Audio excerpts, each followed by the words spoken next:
Hey everyone, today I'm going to review Brave browser and see if it's safe to use or not. If you are thinking about using Brave, the first thing you should know is that Brave is a privacy-focused browser.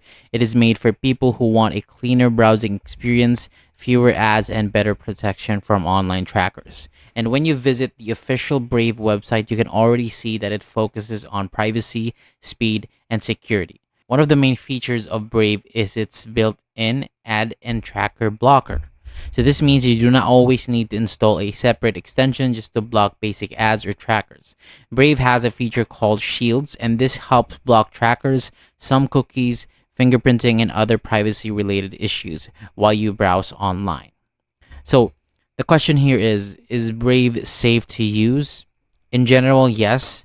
Brave is considered safe for normal everyday browsing. It includes security features that help protect users from unsafe websites and unwanted tracking. But just like any browser, it cannot protect you from everything. You still need to be careful when clicking unknown links, downloading files from websites that you do not trust, or entering personal information on pages that looks suspicious. Another good thing here about Brave is that it is based on Chromium. So the layout may feel familiar if you already have used browsers like Chrome before.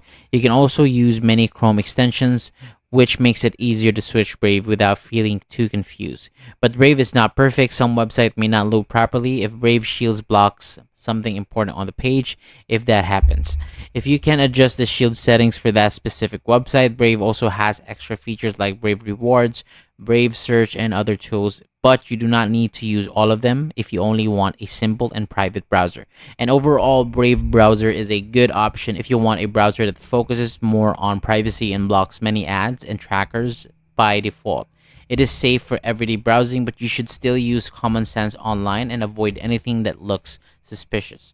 That is all for today. Thank you so much for watching. For more videos like this, hit the subscribe button below and I'll see you on the next video.